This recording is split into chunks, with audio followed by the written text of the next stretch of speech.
This is Eat by Ear, where every episode is inspired by a beloved dish and the chef who cooks it with care, like an artist. The eater, played by an actor, will ooh and ah over the food with you. I'm your host, Wu Yan Yan. This program is brought to you with the support of LaSalle College of the Arts, University of the Arts, Singapore. Are you relaxed? Are you comfortable? Do you have a pack of tissues ready? Because listeners, you might salivate.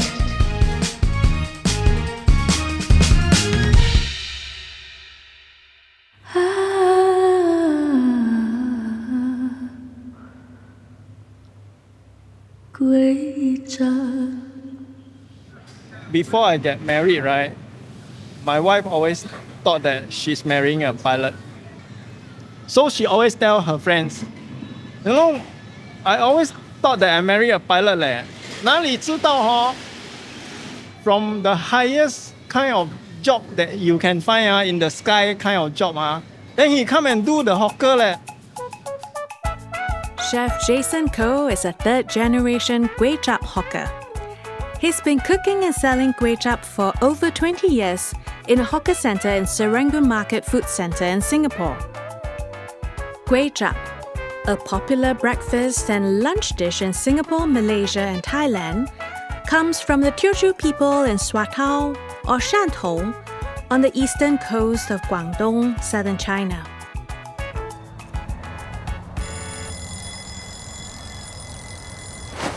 Why? Every Saturday, she wakes me up early just to go to the market with her. I don't want to wake up early. I don't want to go to the market. Only good thing is, I get to eat Kway Chap. If not, I cannot. Kway Chap has two parts. Part 1. A bowl of flat rice noodle sheets, known as the kway. In Thailand, the kway doesn't come in flat sheets, but comes as little curled up rolls. The kway is served in a spice broth made with pork bones and pig offal. When served to customers, the broth is called the chap, which means sauce. When it's used as a braise in the kitchen, it's called the law. So Kway Chap refers to the kway immersed in the chap, also known as the law. Wow, come out 5 minutes later only, and there's already a long queue. I will queue. Don't need to talk to mommy. Give her the silent treatment for waking me up so early.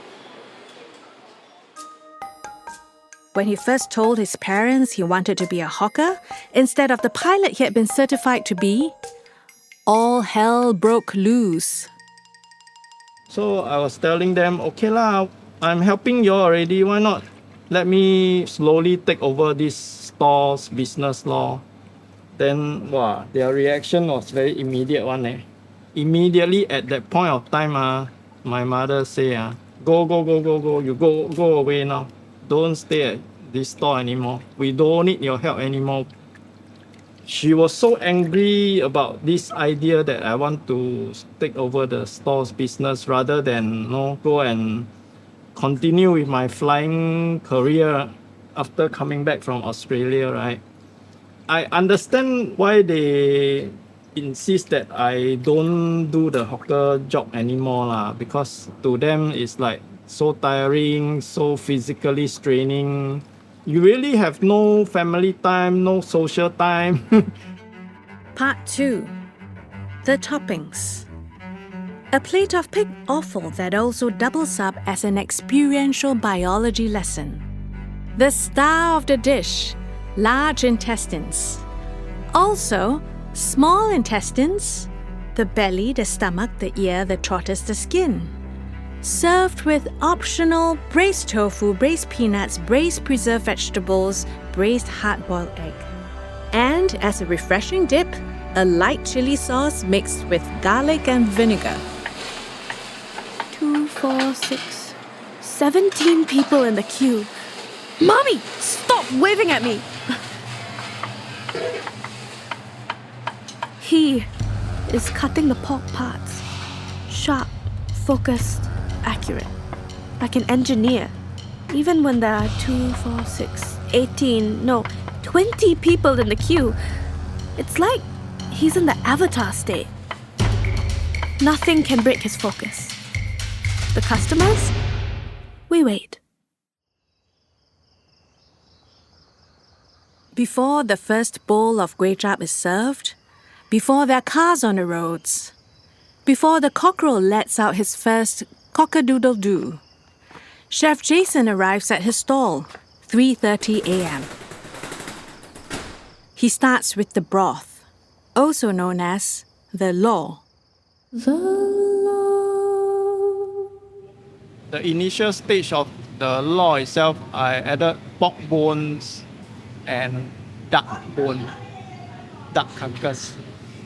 So this is something that my father don't do because he believed that the amount of pork that he put inside is enough to make the gravy already So this is what I put in extra Because I find that actually with the duck bone flavor, right, there's another level of umami-ness. Then all the spices and garlic, ginger, then all the seasoning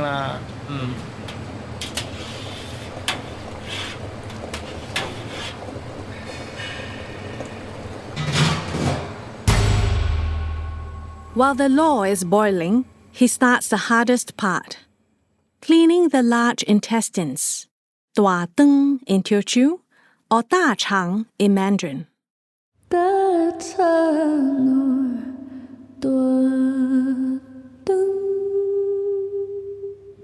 Because docu is the soul of the whole dish. I spend the most time doing docu. Most diners, when they talk about a good Kway Chap, they wouldn't really say, oh, the intestines are so tasty. They would say instead, oh, the intestines are very clean. So one important metric for how good the Kway Chap is actually how clean the intestines are. And there are many steps to cleaning intestines. Step 1. Flip the intestines. For the 15 kg carton, right, I spend about 40 minutes flipping them to the correct side which I want. They come on the fat side, so I got to flip them back to the glossy, slimy side. Step 2. Trim fats. So I spend about 40 minutes doing that with checking the fats and all this. Sometimes still have to trim off some fats, remaining one. When you really want to seriously get rid of the fats, right? Sometimes when you tear the fats, you tear away the lining of the intestines. So the lining is where you get the texture, a bit of crunch, that kind of texture. Step 3. Remove the smell. Then after that, I need to do the process to get rid of some of the stench. Like after flipping them to the slimy side out already, then need to add salt, need to add vinegar, which is the most ancient way of doing. I mean, now people may not use salt and vinegar, they may just use salt and flour. But I just follow what my father taught me, salt and vinegar. Salt and vinegar, they will get rid of the slimy surface, all the slime, the mucus. Steam or what?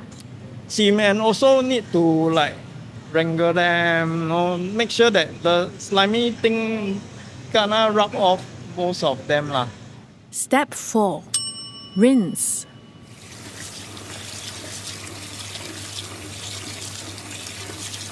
So after that, you spend about 15 minutes to 20 minutes doing that process, right? Then after that, you rinse it with water, rinse 2 times, 3 times with water until you get not so murky water. Step 5. Boil and drain. Then after that, you need to boil it for about 30 minutes. Then drain it out. Step 6. Swish, squish, and scrunch, like you're washing clothes. Drain out, then you have to do the like wangling like that lor. Need to like washing, like doing the Dobby kind of thing lor. The Dobby. All in all, right, from starting to do the intestines, I need to spend about 2 hours before putting it to cook.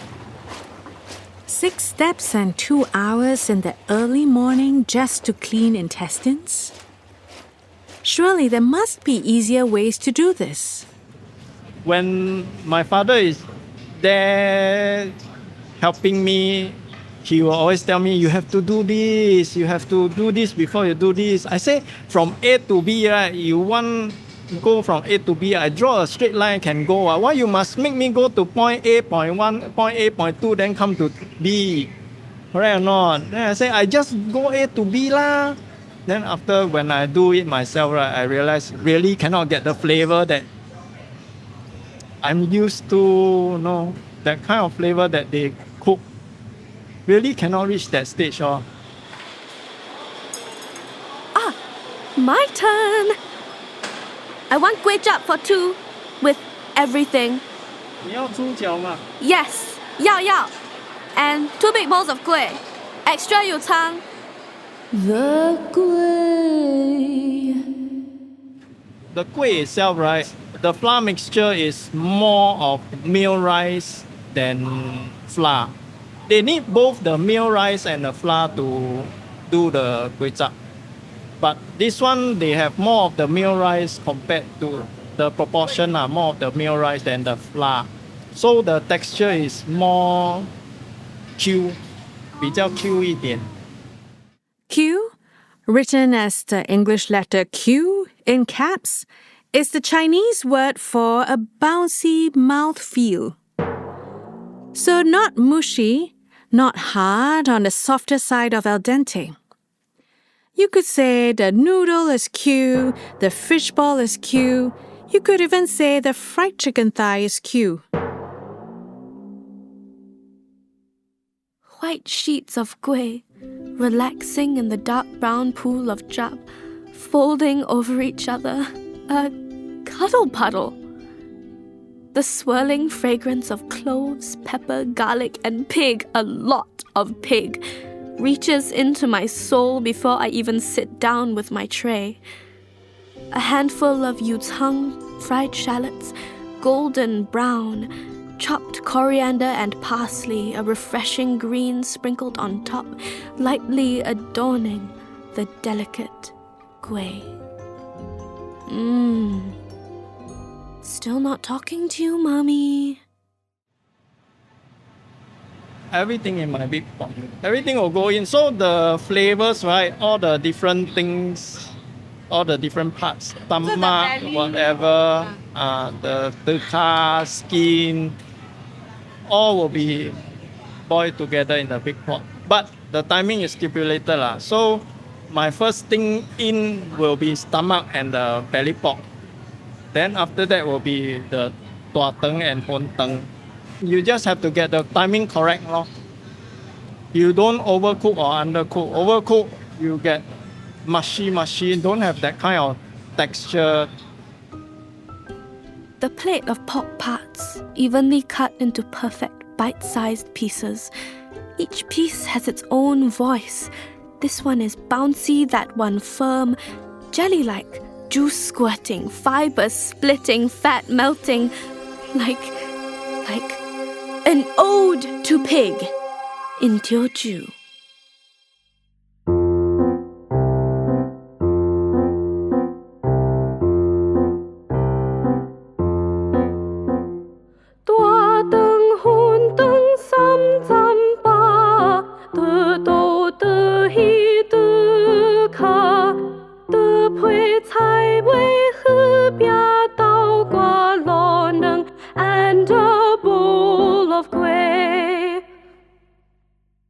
Yet it is not always joyful in Kway Chap land. There have been crises. Even though food is a big part of Singapore's national identity, the country's food supply is 90% imported. For Chef Jason, he uses frozen meats.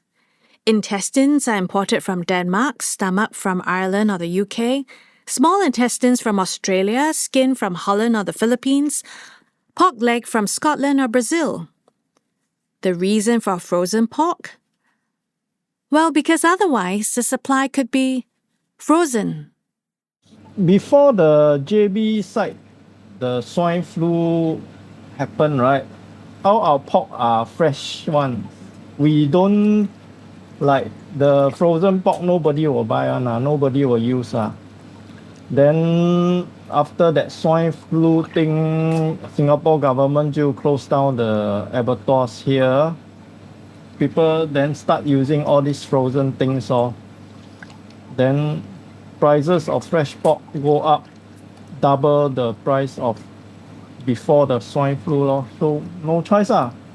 Most hawkers change to frozen supplies. Besides supplies, every hawker in Singapore struggles with another big challenge: hiring help. It's very frustrating when you put advertisement in the classifieds and all this, right? Those aunties or uncles, they call up, they interview me, not I interview them.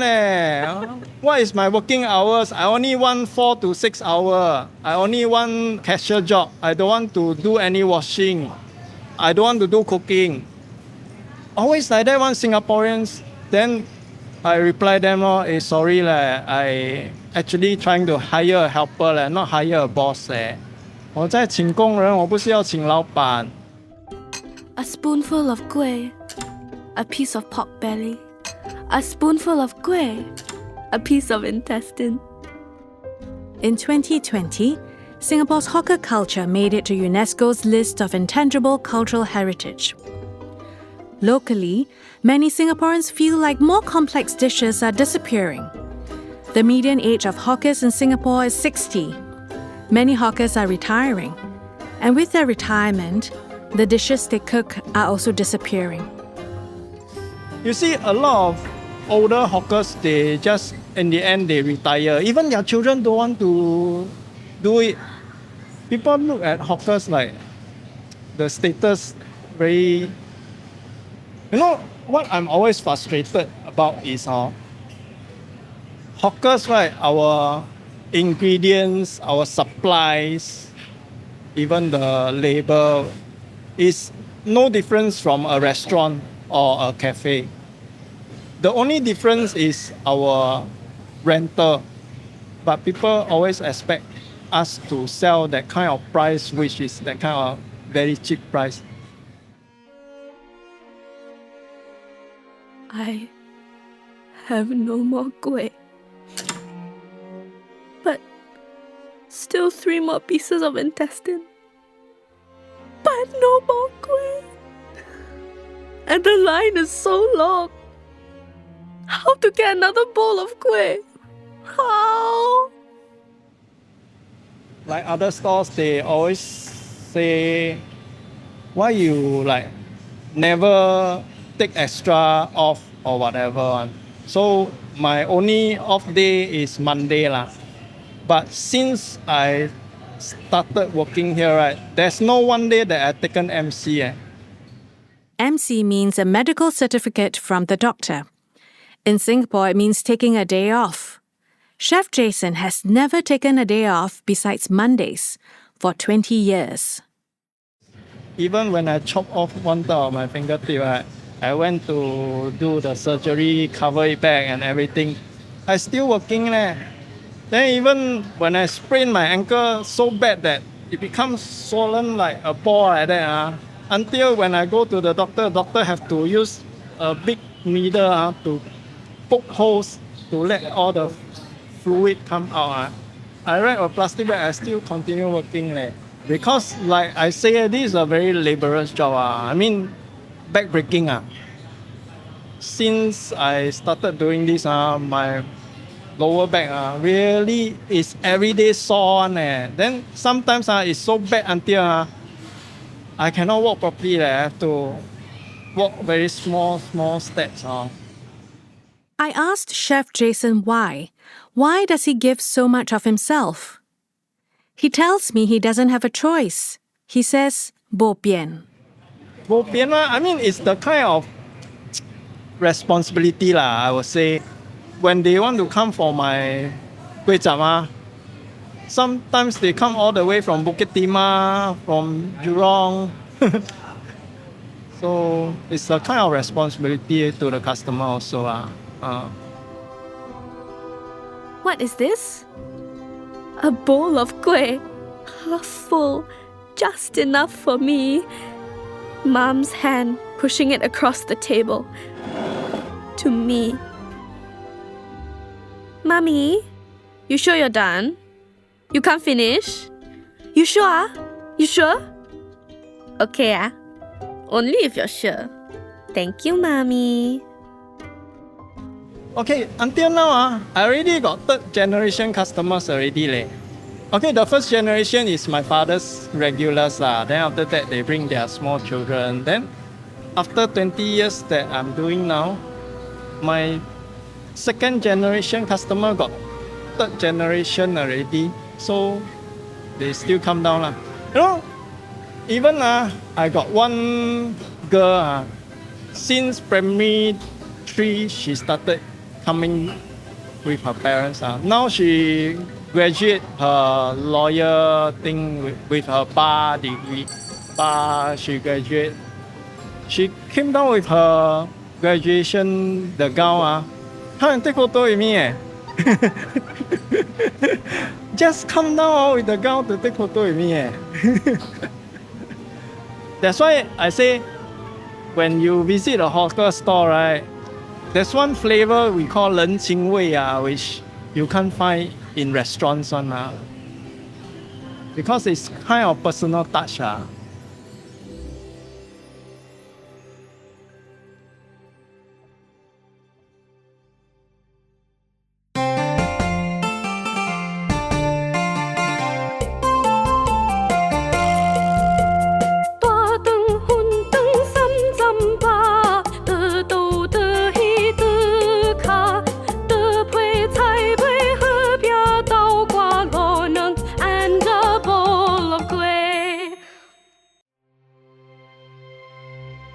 Chef Jason Koh serves Kway Chap at Garden Street Kway Chap at Serangoon Garden Market in Singapore from 9 a.m. to 3:30 p.m. every day except Mondays.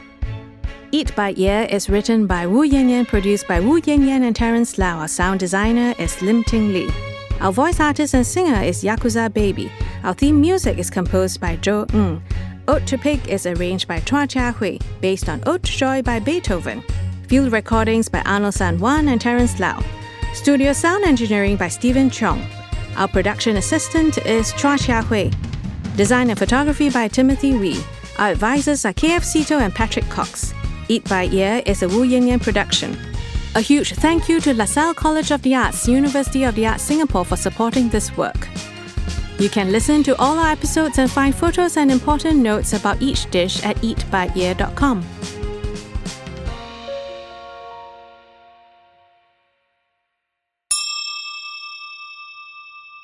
For the final minute, find a comfortable seated position. You can sit cross-legged on the floor or sit in a chair with your feet flat on the ground. Keep your spine straight. Gently close your eyes. Listen. 你要猪脚吗？啊？你要猪脚吗？不要，小一点点最好，不要太多。